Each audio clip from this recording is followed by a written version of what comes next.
좀 전에 읽은 말씀을 가지고 마가복음 13번째 메시지, 진정한 기쁨이 없다면 제자가 아니다 라는 제목으로 하나님 말씀 함께 나누겠습니다. 간혹 집사님들께서 저희 아이들에게 선물을 주실 때가 있습니다. 간혹입니다. 작년 크리스마스 때 한 집사님이 저희 아이들에게 선물을 건네주라고 저에게 선물을 주었습니다. 그래서 아이들에게 선물을 주면서 땡땡땡 집사님이 주시는 거라고 하니까 애들이 매칭을 잘 못 시키는 거예요. 인상착의를 설명했더니 애들이 동시에 이렇게 말했습니다. 아, 그 행복한 집사님이요? 이러는 거예요. 그래서 제가 너희들 보기에 그 집사님이 행복해 보이니? 그랬더니 그 집사님 늘 웃으시잖아요. 이렇게 얘기하더라고요. 여러분, 타종교인과 기독교인을 구분할 수 있는 가장 뚜렷한 표지가 있다면 그것은 바로 기쁨입니다. 다시 말해서 기쁨이 없는 사람은 그리스도인이라고 할 수가 없어요. 여러분, 그 기쁨의 신학자라고 불리는 존 파이퍼는 하나님을 즐거워하라라는 책에서 이렇게 말합니다. 기쁨은 하나님의 선물이다. 무슨 말입니까? 우리가 예수님을 인격적으로 만나는 순간 우리 안에 떠나지 않는 분명한 특징이 있는데 그것은 우리 가운데 기쁨이 떠나지 않는 그런 인생을 살 수 있도록 하나님이 선물을 주신다는 것입니다. 근데 놀랍게도 오늘 본문에는 그런 기쁨을 누리지 못하는 사람들이 소개되어 있습니다. 하나님을 모르는 사람들일까요? 아니요, 하나님을 누구보다도 잘 안다고 자처하는 사람들이었지만 이들의 마음 가운데는 기쁨이 없었습니다. 이 사람들은 누굴까요? 바로 요한의 제자들과 바리새인들, 그리고 그들을 추종하는 추종자들이었습니다. 자, 18절, 본문 18절을 한번 같이 읽어보겠습니다. 시작. 요한의 제자들과 바리새인들이 금식. 자, 거기까지 읽겠습니다. 누가 금식하고 있다고요? 요한의 제자들과 바리새인들이 금식하고 있었습니다. 여러분, 금식할 때 막 기쁨을 막 만끽하면서 금식하는 사람은 없잖아요. 여러분, 이 금식이라는 것은 재난 앞에서 정말 겸손히 회개하면서 그렇게 눈물로 기도하는 것, 그것이 바로 경건한 사람들의 금식하는 모습이었습니다. 여기 금식이 얼마나 아름다워요. 나라가 어려울 때 우리도 막 금식하고 그러지 않습니까? 그런데 예수님께서는 이들의 금식을 책망하셨습니다. 지금은 금식할 때가 아니라는 것입니다. 여러분, 황당하지 않아요? 다시 말씀드리지만 이 금식은 그 당시 가장 경건한 사람들에 의해서 행해진 경건의 습관이었습니다.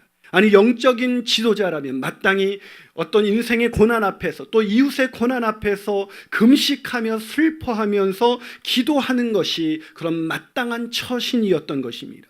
그런데 예수님께서는 오늘 본문에서 지금은 금식할 때가 아니라고 이야기하고 있습니다. 왜 그러셨을까요?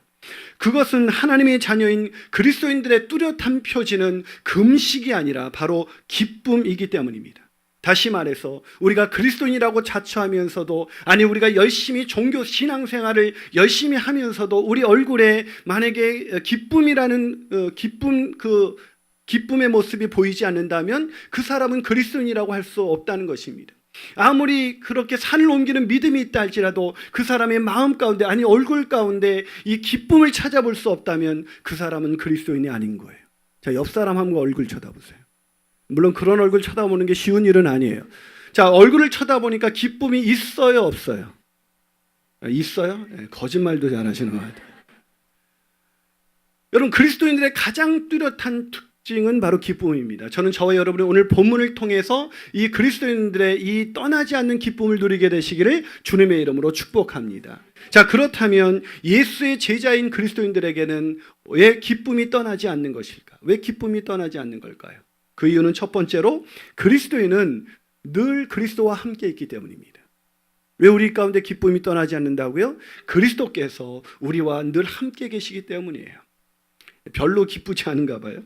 여러분, 이렇게 질문할 분이 있어요. 제가 예수님을 처음 믿기 전에 그 성경을 읽다가 이렇게 지나가다가 교회에 써 있는 구절을 보고 제가 도저히 이해가 가지 않는 구절이 있었습니다. 항상 기뻐하라. 아니, 어떻게 인간이 항상 기뻐할 수가 있어요? 인생은 희로애락을 느끼면서 그렇게 살아가는 것이 인생인데 어떻게 항상 기뻐할 수 있을까요? 그 비결이 궁금하지 않으세요? 안 궁금하세요? 예, 궁금하면 500원.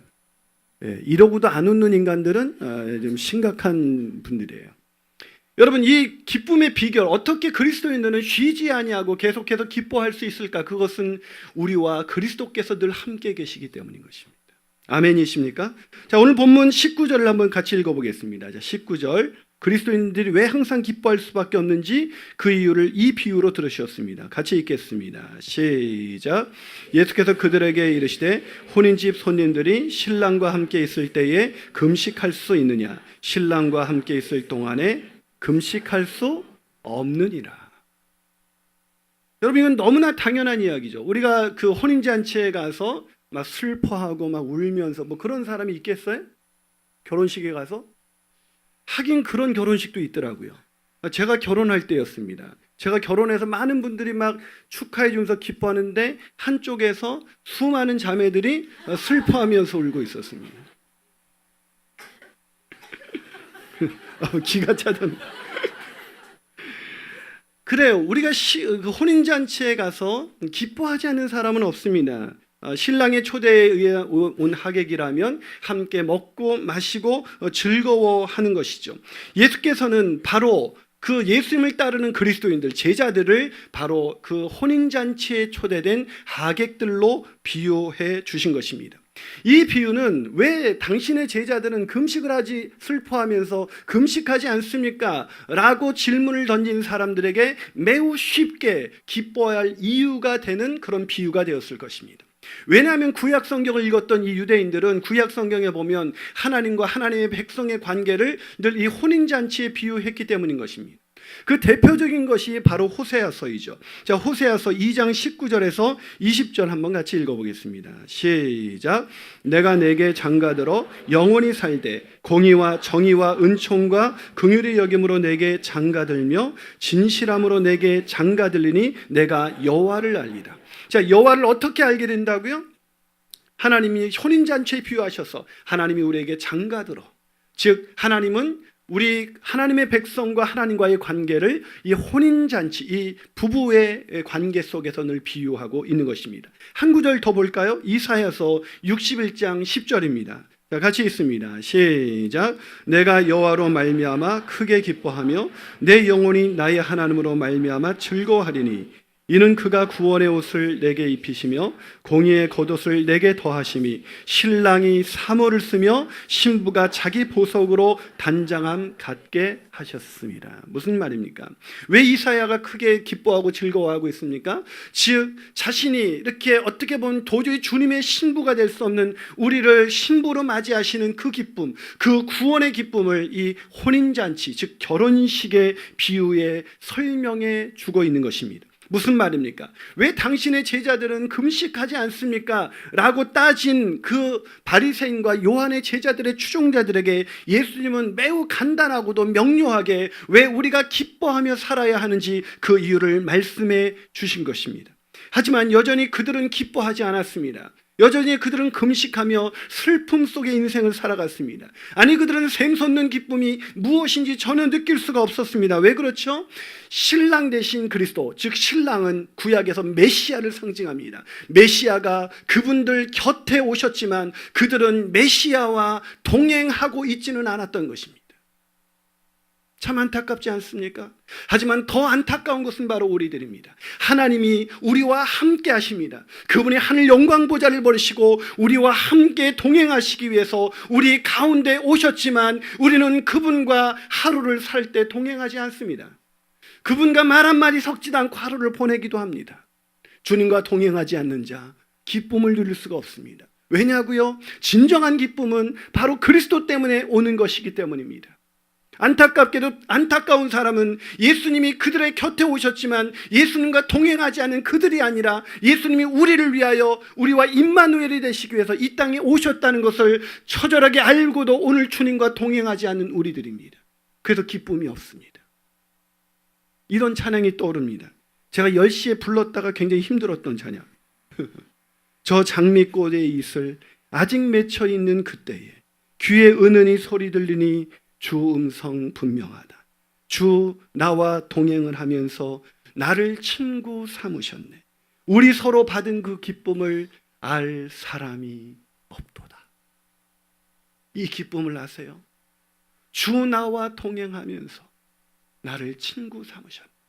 내 인생이 괴로운 인생길이라 할지라도 오늘 나와 동행하시는 하나님, 그 나와 함께 하시는 그 하나님 때문에 오늘 내가 넉넉히 고난 뒤에 올 그 기쁨을 바라보면서 주님과 동행하는 기쁨, 그 기쁨을 누리시며 살아가시는 저와 여러분이 되시기를 주님의 이름으로 축원합니다.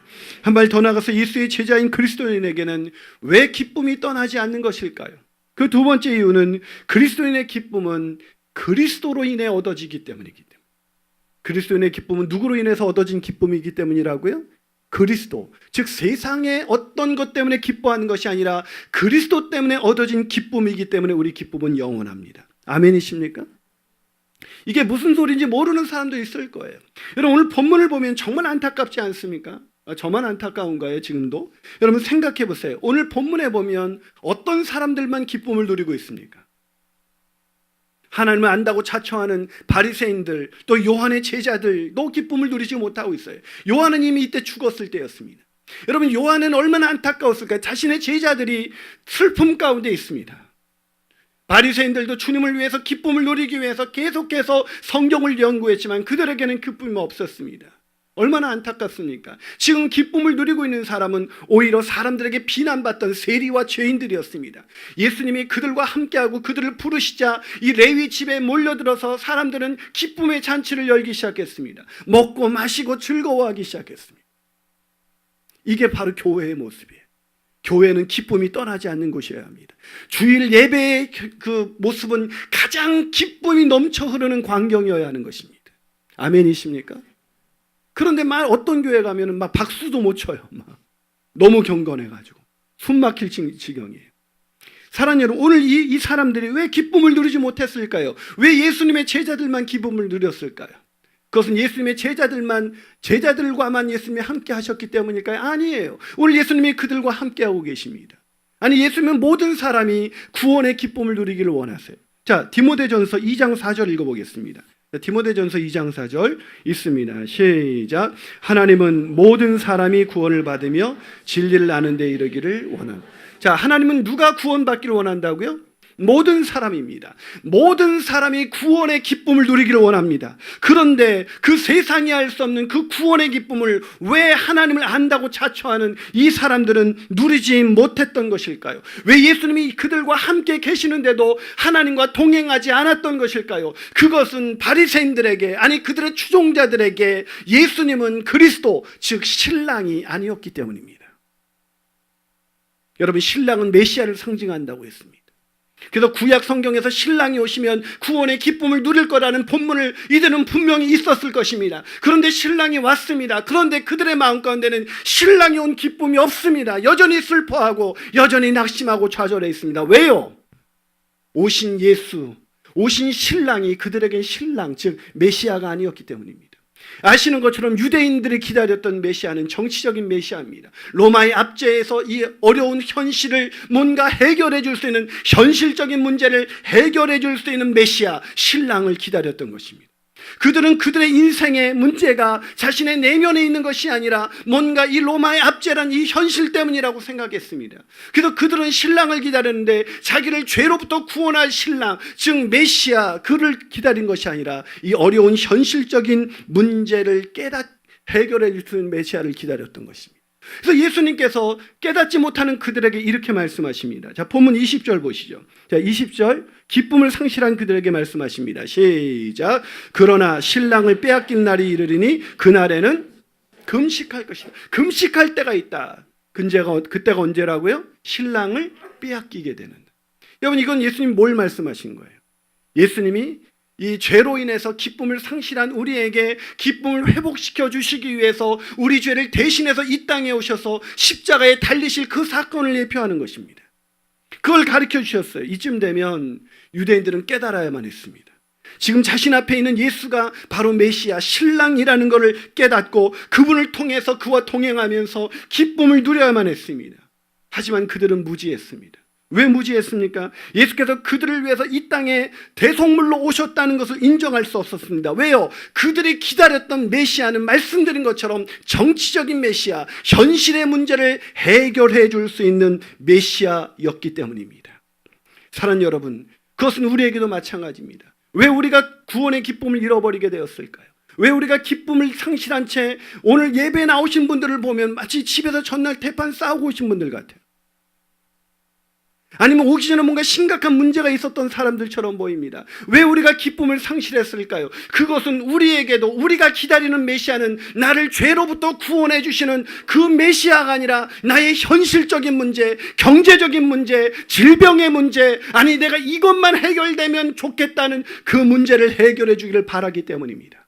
그 문제가 아직 해결되지 않았습니다. 그래서 아직도 우리에게는 기쁨이 없는 겁니다.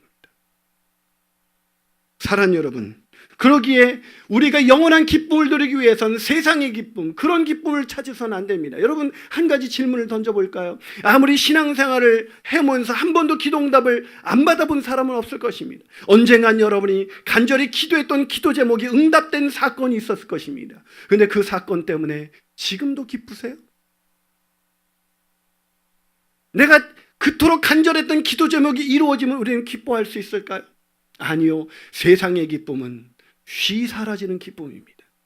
세상의 기쁨은 영원한 기쁨이 되지 않습니다. 오직 그리스도로 인한 기쁨, 나 같은 죄인을 위해서 이 땅에 오셔서 나를 대신해서 십자가에 죽으시고 부활하셔서 나를 죄로부터 건져주신 그 구원의 기쁨만이 우리에게 영원한 기쁨이 될 수가 있는 것입니다. 이 구원의 기쁨을 누리는 그런 사람들이 되시길 주님으로 축원합니다. 바로 레위를 비롯해 예수님의 제자들은 그걸 깨달은 것입니다.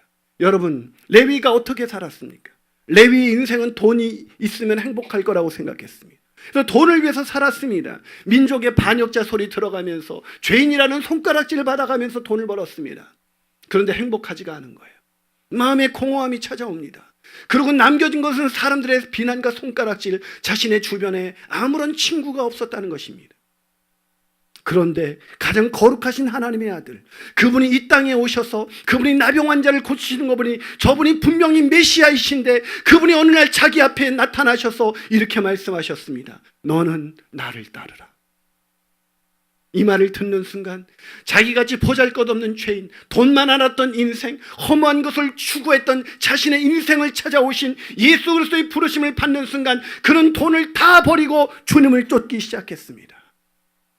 그리고 그렇게 공허한 인생을 살았던 친구들이 몰려오기 시작했습니다. 그 레위의 집은 그런 돈을 위해서 살다가 허망함에 기쁨을 상실한 사람들이 모여 주님을 만나서 기쁨의 잔치를 베풀기 시작했습니다. 그게 바로 레위 집에서 일어난 잔치예요.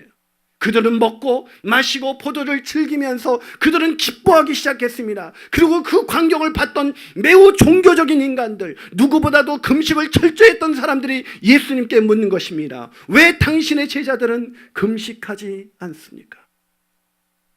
사랑하는 여러분, 왜 우리가 이 기쁨을 잃어버렸을까요?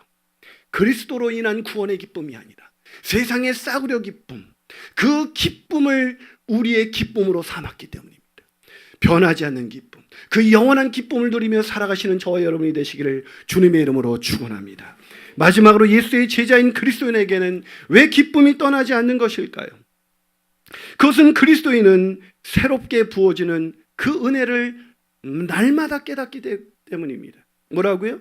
새롭게 부어지는 은혜가 날마다 깨달아진다는 거예요. 여러분, 이 말이 무슨 말인지 아는 사람의 얼굴은 이미 기쁨으로 넘치고 있습니다.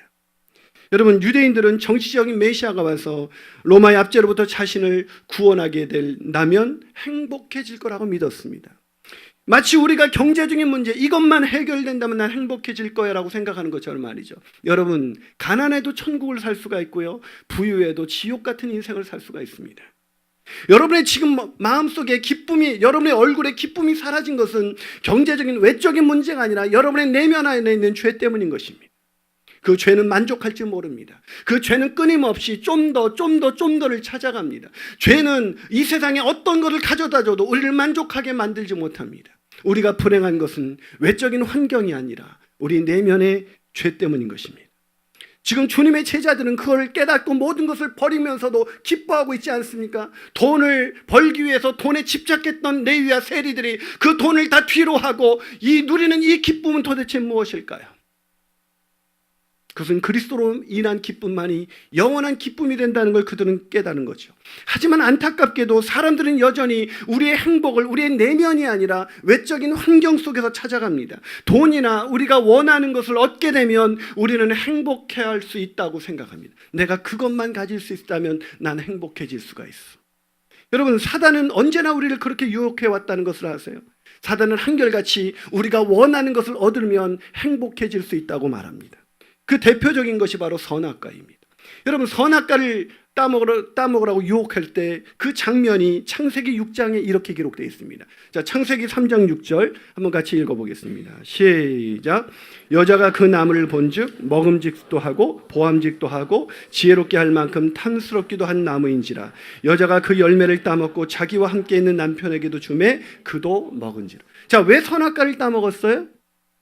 네, 본즉 먹음직도 하고 보암직도 하고 지혜롭게 할 만큼 탐스러웠어요. 자, 제가 이 말을 바꿔볼게요. 왜 선악과를 따먹었습니까? 그들은 선악과만 있으면 행복해질 수 있어. 아니에요? 선악과만 있으면 행복해질 수 있어. 그래서 먹은 겁니다. 근데 정말 행복해졌나요? 먹는 순간 깨지기 시작했습니다. 근데 오늘날 사단은 우리에게 여전히 선악과를 들이댑니다. 너 돈만 있으면 행복해질 수 있어. 너 이 질병만 고쳐지면 행복해질 수 있어. 너 원하는 거 이것만 가지면 너 행복해질 수 있어. 우린 여전히 오늘날도 선악과를 따먹고 있습니다. 여러분, 어쩌면 우리가 포기할 수 없는 기도 제목, 간절히 소원하는 그 기도 제목이 응답되지 않으면 내가 힘들어한다면 그 기도 제목이 바로 선악과입니다. 우리가 꼭 있어야 되는 건 세상에 존재하지 않습니다. 우리가 꼭 있어야 되는 것은 하나님 한 분밖에 없습니다. 그거 외에는 영원하지 않습니다. 사단은 계속해서 기도하게 만듭니다. 네가 원하는 것을 달라고 구해. 계속 구해. 그것이 이루어져야 네가 행복해질 수 있어. 그걸 구하기 시작합니다. 하나님께 기도하기 시작합니다. 오늘날 응답이 오지 않습니다. 그리고 우리 얼굴에는 기쁨이 사라지기 시작합니다. 하지만 예수님의 제자들은 그걸 알았습니다. 돈을 다 잃어버려도 행복할 수가 있구나. 내가 그토록 저것이 있어야 행복하리라고 생각했던 그들은 그것이 자신들을 결코 행복하게 할 수, 기쁘게 만들 수 없다는 걸 깨달았기 때문에 즉시 버리고 주님을 쫓아갈 수가 있었던 것입니다.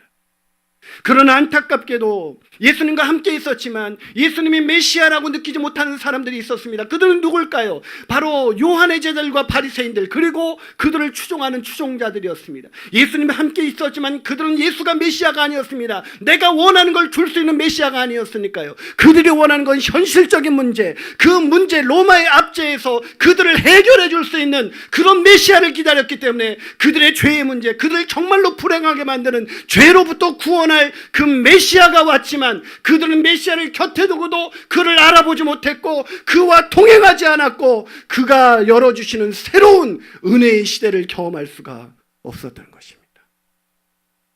사랑하는 여러분, 그들이 왜 금식했는지 알아요? 그들이 금식한 이유를 예수님은 이렇게 지적합니다. 마태복음 6장 16절입니다. 한번 읽어볼까요? 있습니다. 시작. 금식할 때 너희는 외식하는 자들과 같이 사람에게 보이려고 얼굴을 흉하게 하느니라. 내가 진실로 너희에게 이르노니 그들은 자기 상을 이미 받았느니라. 자, 이들이 왜 금식했다고요? 그것은 죄와 허물로 망가진 우리를 구원하시기에 오신 그 주님의 죽음 때문에 금식한 것이 아닙니다. 주님의 십자가의 대속을 생각하면서 금식한 것이 아니라 그들은 사람들에게 보이려고, 사람들에게 인정받기 위해서 금식한 것입니다. 여러분, 돈을 벌면 꼭 정치를 한대요. 왜냐고요? 돈보다 중요한 게 명예니까. 어쩌면 우리는 인정받기 위해서 살아가고 있는 건 아닐까요? 내가 돈 있으면 사람들이 함부로 못할 테니까. 내가 좋은 옷 명품 입으면 사람이 나를 함부로 못할 테니까. 인정받기, 사람에게 보이려 그들은 금식했습니다. 무슨 말입니까? 그들에게 중요했던 것, 그것은 하나님 앞에 서 있는 자신들의 영혼, 변화하려고 노력해도 변화되지 않는 자신의 그 불쌍한 영혼이 아니라 사람들에게 인정받아 한 세상 명예와 인기를 누리며 사는 것, 그것이 그들의 선악과였고 그들의 소원이었고 그걸 줄 수 있는 메시아를 기다렸던 것입니다. 그래서 그들은 자신에게 와 계신 그 거룩하신 하나님의 은혜, 도저히 함께할 수 없는 죄인과 함께 하시며 어떤 고난과 역경 속에서도 우리와 동행하시는 그 하나님의 놀라우신 은혜, 아니 도저히 용서할 수 없는 우리를 구원하신 그 하나님의 놀라우신 은혜를 깨닫는 그 기쁨이 그들에겐 존재하지 않았던 것입니다. 사랑하는 여러분, 사람에게 인정받기 위해서 교회 다니는 사람들 기쁨이 없습니다. 어느 날 함께 교회 생활하는 그 누군가로부터 상처를 받기 때문이죠. 사람들에게 인정받기 위해서 간구하는 사람들, 그 기도 제목이 응답돼도 거기에 기쁨은 존재하지 않습니다. 변하지 않는 기쁨, 영원한 기쁨, 그것은 나 같은 죄인을 위해서 이 땅에 오신 예수 그리스도가 오신 것이 은혜라는 것을 깨닫고 그분으로 인한 기쁨, 그래서 그분과 매일 동행하는 기쁨, 그 기쁨을 누리는 사람만이 영원한 기쁨을 누릴 수가 있는 것입니다. 저는 목회자이지만 목회를 하다 보면 종종 종교적 습관에 매여 진정한 기쁨을 누리지 못하는 제 자신을 발견합니다. 어떤 때는 열심히 신앙생활을 하는데도, 열심히 목회를 하는데도 기쁨이 없어요, 제 얼굴에. 오늘날 뭔가 열심히 분주하게 일을 하고 있는데 제 얼굴에 기쁨이 없는 제 모습을 봅니다. 참 불쌍한 인상이죠. 그런데 어느 날 제 인생에 고난이 옵니다. 그리고 그 견디기 힘든 고난 속에서 저는 비로소 주님을 바라보게 되고 여전히 나와 함께 하시는 주님을 만날 때가 있습니다. 그때는 정말 세상이 알 수 없는 기쁨이 이런 것이구나라는 그 기쁨을 누립니다. 저는 그런 기쁨을 누리는 한 목사님을 알고 있습니다. 이분은 2005년 8월 개척을 했습니다. 근데 개척을 하고 또 경사가 겹쳤는지 셋째 아이가 태어났습니다. 개척을 하자마자 셋째 아이가 태어났는데 그 셋째 아이를 낳자마자 그 사랑하는 아내가 갑자기 뇌경색으로 쓰러져 식물인간이 되어버렸습니다. 그리고 그 사모님은 개척해서 도와야 될 사모님 누워서 10년이 넘게 식물인간으로 지금도 그렇게 살아가고 있습니다. 여러분도 눈치채셨죠? 우리 교회 오셨던 바람이 불어도 좋아의 저자이신 김병년 목사님이십니다. 이 목사님이 쓰신 이 책에 친구와 나누었던 편지의 내용이 이렇게 기록되어 있습니다. 목사로서 누구보다 나를 잘 아는 동역자 친구가 하나 있다. 나의 첫 책을 단번에 다 읽은 그에게서 어느 날 전화가 왔다. 병년아, 나 도저히 미안해서 너 만나러 가지 못하겠다. 너무 미안하고 안쓰러워서. 그리고 오해하지는 말고 들어라. 나는 네 사모가 죽었으면 좋겠다. 친구로서 애절한 마음의 표현이었다. 그래서 나도 대답했다. 친구야, 내 마음도 그래. 하지만 이것도 내 삶이니까. 그러면서 그는 그런 처절한 사랑하는 아내가 죽었으면 좋겠다라고 생각할 만큼 그런 망가진 자신을 하나님이 어떻게 변화시켜 가는지 이렇게 글을 이어가기 시작했습니다. 삶이 힘들면 누구든지 죽음이 그리워진다. 나는 그럴 때마다 아픈 아내의 손을 잡는다. 움직이지는 못해도 아내는 남편이 자기 손을 잡는 것을 안다. 손을 잡고 이야기를 한다. 손을 잡는 것은 언약을 유지하고 지키겠다는 뜻이며 손을 놓는 것은 그 언약의 관계를 깬다는 말이기 때문이다. 나는 아내가 아픈 뒤로 늘 아내의 손을 잡는다. 손을 잡고 늘 이렇게 말을 건넨다. 여보, 사랑해. 그러면 아내의 입가에서 미소가 번진다.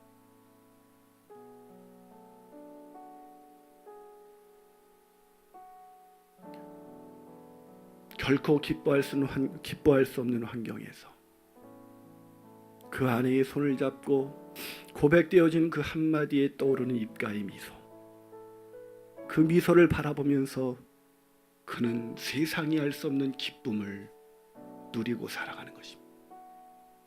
그의 가정은 여전히 천국입니다.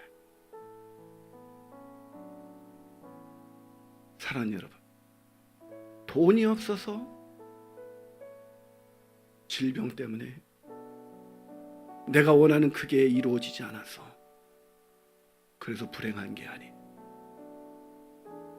그걸 불행하다고 생각하는 내 내면의 죄, 끊임없는 욕망과 보암직도 하고 먹음직도 하고 탐스럽기도 할 만한 그것을 포기할 줄 모르고, 그것을 얻기 위해서 내 곁에 와 계신 하나님과 그분을 알아보지 못한 채 오늘 나 혼자 살고 있다고 생각하면서 그렇게 힘겹게 살아가기, 기쁨이 없는 것입니다.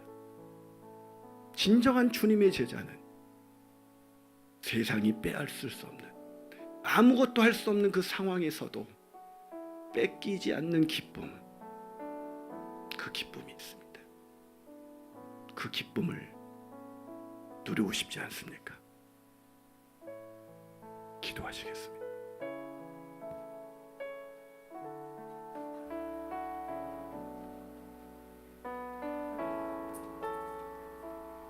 쓰러져 아무것도 할 수 없는 아내의 손을 잡고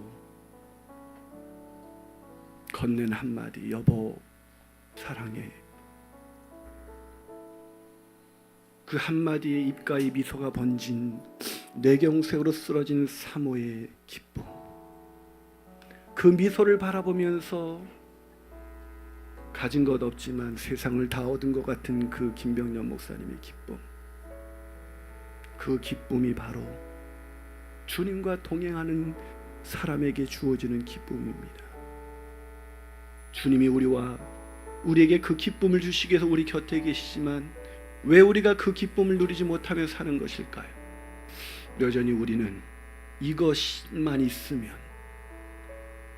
이라는 그 죄에서 우리는 헤어나오지 못하기 때문입니다. 하나님 아버지, 이제 그것을 놓게 하여 주옵소서. 세상에 아무것도 가지지 않아도 주님 한 분만으로 만족하는 그 기쁨을 누리며 살게 하여 주옵소서. 우리 함께 기도하시겠습니다. 오 주님, 오 주님,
주님 한 분만으로 내 영혼 만족하네 찬양하시면서 나갔으면 좋겠습니다.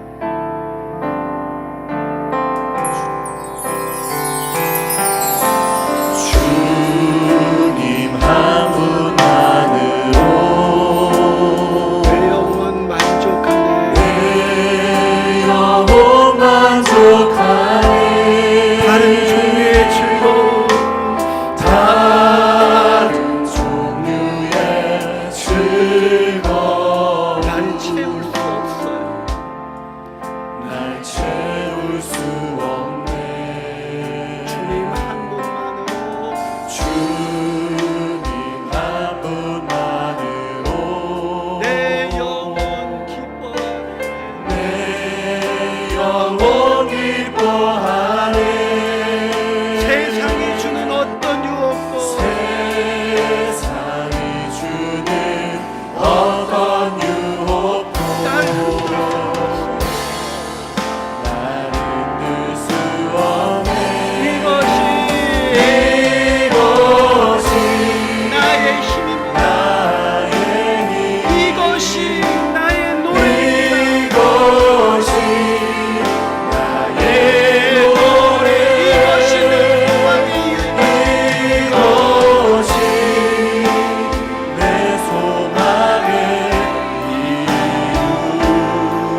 다른 종류의 즐거움 날 채울 수 없네. 오직 주님 한 분만으로 주님 한 분만으로 내 영혼 만족하네. 내 영혼 기뻐하네. 세상이 주는 어떤 유혹도 세상이 주는 어떤 유혹도 나를 흔들 수가 없습니다. 나를 우리 손을 높이고 찬양합니다. 이것이 나의 힘입니다. 나의 힘 이것이 나의 노래입니다. 이것이 나의 노래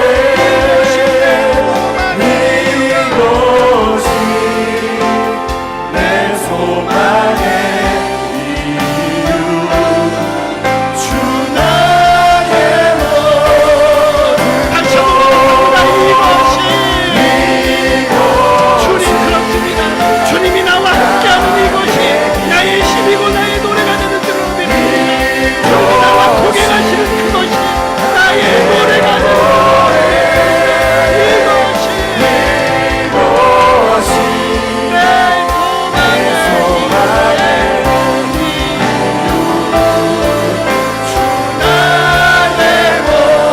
다시 한번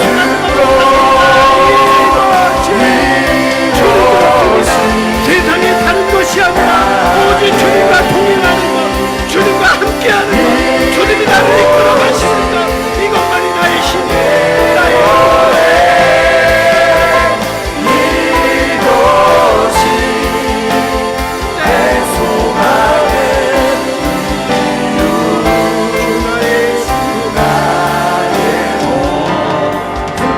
주 나의 모든 것, 주 나의 주 나의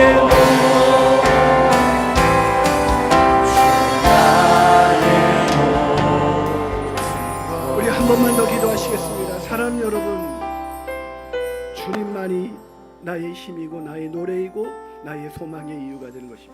주님만이 우리의 기쁨이 되는 것입니다. 하나님, 내가 세상의 싸구려 즐거움을 추구하지 않게 하여 주옵소서. 잠시 있다가 사라지면서 더 깊은 공허 속에 나를 망가뜨리는 그 세상의 즐거움이 아니라 나의 영원한 즐거움, 변하지 않는 즐거움, 나를 떠나지 않는 즐거움, 이 누추한 죄인과 함께 동행하시는 그분과 함께 오늘의 인생을 걸어가는 즐거움, 그 즐거움 속에 오늘을 살게 하여 주옵소서. 그 기쁨이 내 영혼에 충만케 하여 주시옵소서. 그래서 내 가정이 그 주님 한 분만으로 기뻐하는 그 가정의 기쁨을 누리는 가정, 그 영원한 기쁨을 누리는 그 기쁨이 우리의 자녀들에게도 전수될 수 있도록 인도하여 주시옵소서. 그 기쁨을 누리는 인생과 가정이 되게 해달라고 우리 다시 한번 통성으로 기도하시겠습니다.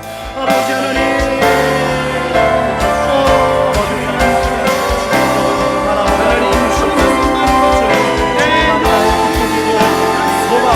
여기고 주십니다. 하나님 아버지 하시고 아버지로 주를 향한 능력 가운데 내가 살아가게 하여 주시옵소서. 내가 꼭 가져야 될 것, 내가 꼭 누려보고 싶었던 것, 내가 꼭 필요했던 것, 그것이 아니라 오직 나의 영원한 피로, 나의 영원한 기쁨은 주만 보는 순간이라. 그 기쁨 속에 우리 성도들이 승리하는 그 사람을 주시오. 역사하여 주시옵소서. 나의 영원한 소망을 되어주시고 영원한 기쁨을 되어주시고 아버지 은혜를 주시옵소서. 아버지 앞에 나는 그 모든 소망과 아버지의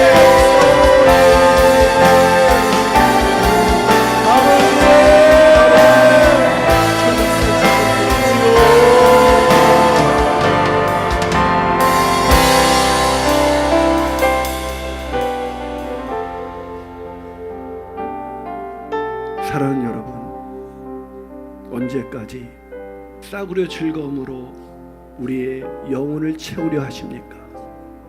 그것 없어도 됩니다. 내가 꼭 저게 있어야 행복할 것 같은 것, 그거 없어도 됩니다. 하나님, 그걸 이제 놓게 하여 주옵소서. 그리고 영원한 기쁨 대신 주님을 알게 하여 주옵소서. 주님과 동행하게 하여 주옵소서. 주님의 은혜를 날마다 깨닫는 그 기쁨으로 우리의 인생을 물들게 하여 주옵소서.